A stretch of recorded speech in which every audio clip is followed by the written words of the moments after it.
Very good morning to you.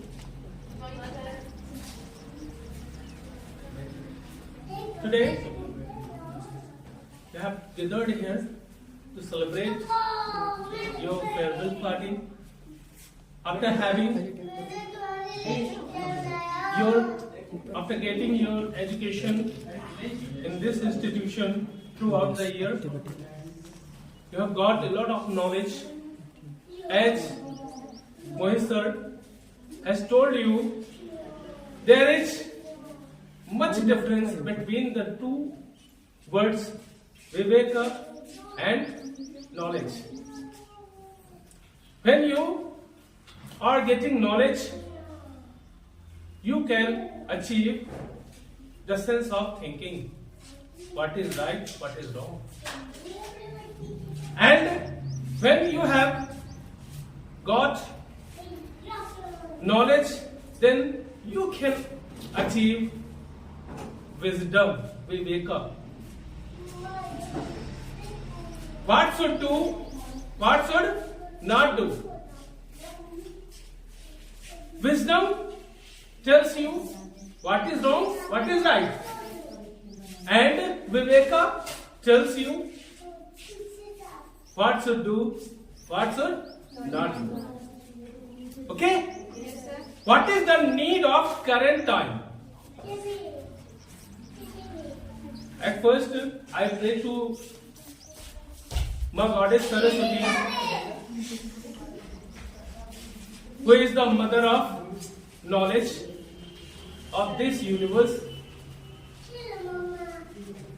Ma Saraswati may provide you a lot of knowledge and wisdom to attempt your papers bravely and with a great courage. My dear students, everything in this topic Mohit sir told you. Now I am going to sing a song for you.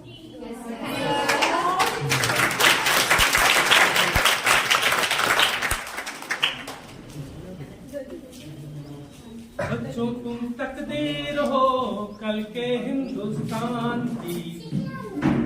बच्चों तुम तकदीर हो कल के हिंदुस्तान की। बापू के अरमान की, बापू के वरदान की, नेहरू के अरमान की। बच्चों तुम तकदीर हो कल के हिंदुस्तान की। आज के टूटे खंडहरों पर तुम कल का देश बसाओगे। Listen. आज के टूटे खंडहरों पर तुम कल का देश बसाओगे, जो हम लोगों से न हुआ। My dear students, जो हम लोगों से न हुआ वो तुम करके दिखलाओगे, वो तुम करके दिखलाओगे।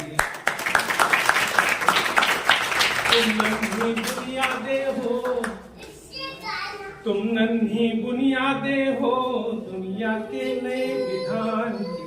बच्चों तुम तकदीर हो कल के हिंदुस्तान। तीन धर्म के नाम से, my dear students, you will have to think in your further life.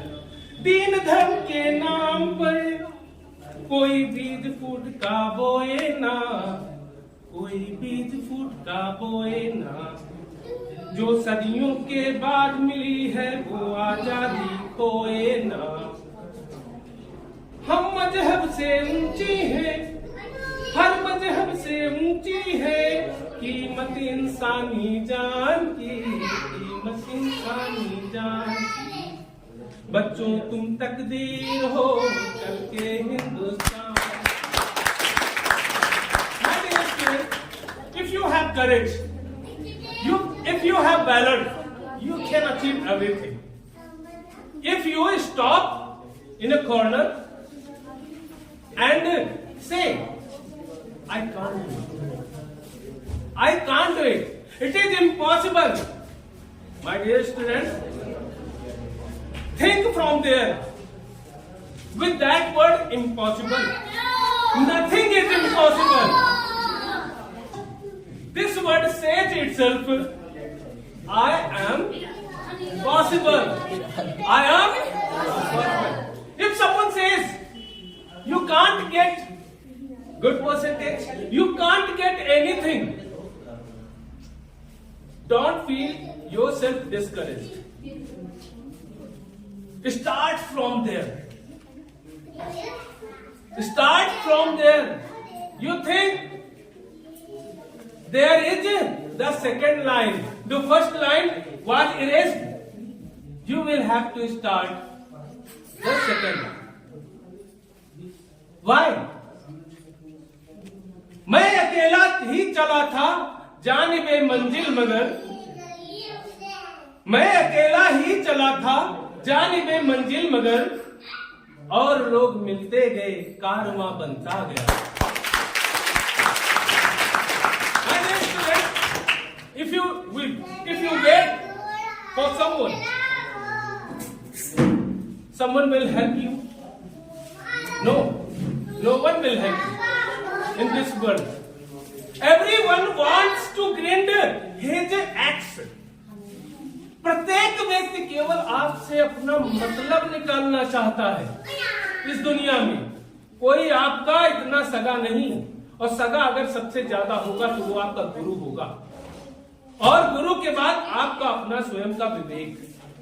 गुरु ही निस्वार्थ रूप से अपने अंदर की जितनी भी कलाएं हैं, अपने अंदर का जितना भी ज्ञान है, वो आपको सौंप देगा. लो बेटा, मेरे अंदर जितना था मैंने आपको दे दिया, अब इसके आगे इसका विस्तार आपको करना है. आपने देखा एक टीवी पर शो आता है बाबा बागेश्वर, आचार्य धीरेन्द्र शास्त्री. उनके गुरुजी जो थे बहुत ही सीमित स्थान पर थे, ज्यादा कुछ नहीं कर पाए थे, लेकिन ज्ञानी थे. उन्होंने अपने ज्ञान को सौंप दिया किसको? आचार्य धीरेन्द्र शास्त्री. कहा बेटा मेरे इस ज्ञान को थ्रू आउट द वर्ल्ड फैलाओ, इसको स्प्रेड करो जितना हो सके. उन्होंने कहा ठीक है गुरुजी, और कुछ ही वर्षों में उन्होंने अपने गुरुजी का वो नाम, अपने गुरुजी का वो ज्ञान शायद आधी दुनिया में तो फैला ही दिया होगा. अभी सर ने बताया था अगर हमें उदाहरण लेना है तो महात्मा गांधी का उदाहरण लेना चाहिए. उन्होंने बुद्धि और विवेक दोनों का प्रयोग किया. सही है. एक बार वे अमेरिका गए थे एक मुकदमे के चक्कर में. एक भारतीय बिजनेसमैन ने वहां पर एक जमीन खरीदी थी घर बनवाने के लिए.